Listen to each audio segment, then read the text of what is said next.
नमस्कार, आप live cities देख रहे हैं। मैं हूं जय शुक्ला। बिहार के शिक्षक इन दिनों कहने लगे हैं कि आखिर हम करें तो क्या करें, जाएं तो कहां जाएं। ये जरूर है कि बिहार में शिक्षा के स्तर को सुधारने की जरूरत है। ये बात भी जरूर है कि बिहार में सरकारी विद्यालयों में जिस प्रकार पठन पाठन की प्रक्रिया चल रही है, जिस प्रकार शिक्षकों की लापरवाही सामने आ रही है, वो नाकाबिले बर्दाश्त है। लेकिन ऐसे भी शिक्षक हैं जो अपनी कर्तव्य निष्ठता को समझते हैं, अपने कार्यों का अनुपालन सुचारू तरीके से करते हैं।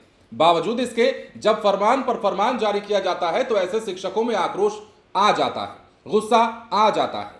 अब देखिए, एक और फरमान जारी किया गया है बिहार के शिक्षकों के लिए। अब तक विभाग की ओर से तो बिहार के शिक्षकों के लिए फरमान जारी किया ही जाता रहा है, लेकिन अब प्रखंड स्तर के अधिकारी भी शिक्षकों के लिए नए नए फरमान जारी कर रहे हैं। और अब जो फरमान जारी किया गया है उसकी आलोचना भी हो रही है और उसे लेकर शिक्षकों में आक्रोश भी देखा जा रहा है। खबर बिहार के दरभंगा से है और दरभंगा में हुआ क्या है वो हम आपको बताते हैं।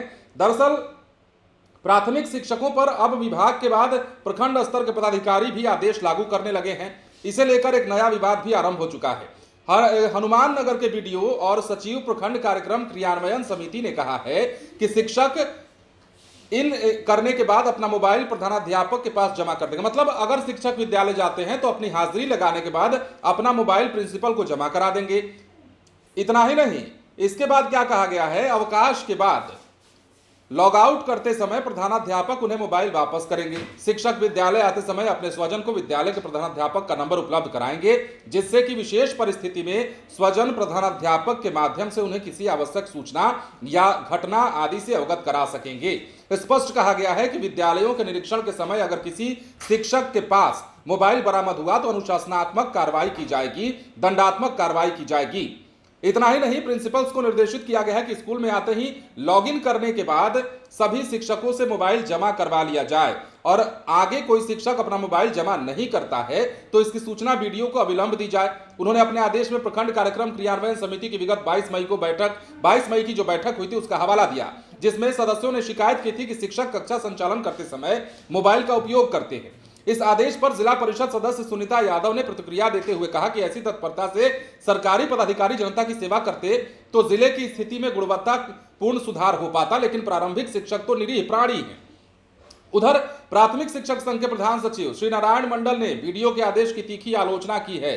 कहा है कि बैठक में बीईओ भी रहे ही होंगे। शिक्षकों के संबंध में कोई शिकायत थी तो बीईओ को आदेश निकालना चाहिए था, बीडीओ को इतनी जल्दीबाजी नहीं करनी चाहिए थी। तो ये दरभंगा के हनुमान नगर के बीडीओ का आदेश है, फरमान है, जिसकी चर्चा हो रही है। देखिए, ये बात भी सत्य है, हम दोनों तरफ की बातें करेंगे, हम सिर्फ एक पक्षीय बात नहीं करेंगे।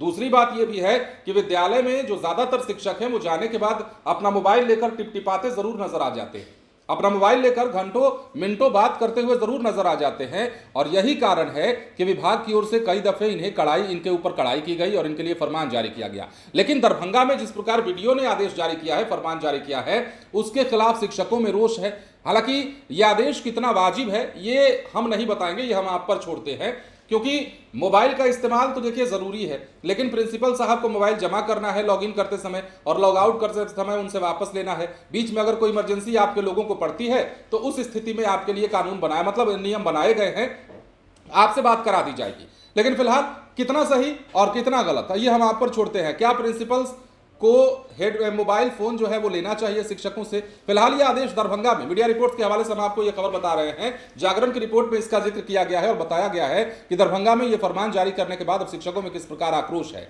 कई तरह की बातें हैं, लेकिन बिहार की शिक्षा व्यवस्था को सुदृढ़ करने की दिशा में अगर ये एक प्रयास कारगर साबित हो सकता है तो हम तो कहेंगे कि इस प्रयास को जारी रखिए। लेकिन मुझे लगता है कि बिहार में जिस प्रकार की शिक्षा व्यवस्था है, जिस प्रकार स्कूलों में क्रियान्वयन, जिस प्रकार स्कूलों का संचालन हो रहा है, जिस प्रकार की तस्वीरें निकलकर सामने आ रही है, जो वायरल वीडियोस अपनी कहानी बता रहे हैं, उस कहानी को देखने के बाद, उन तस्वीरों को देखने के बाद यह कहना गलत नहीं होगा कि शिक्षा व्यवस्था को बिहार में अभी बहुत सुधरना होगा और शिक्षा विभाग को इस दिशा में बहुत सारा काम करना होगा।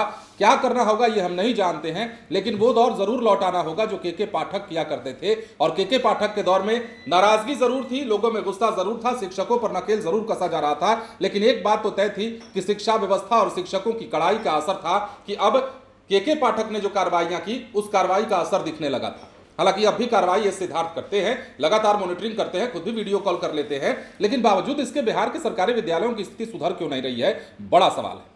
बने रहे लाइव सिटीज के साथ। धन्यवाद।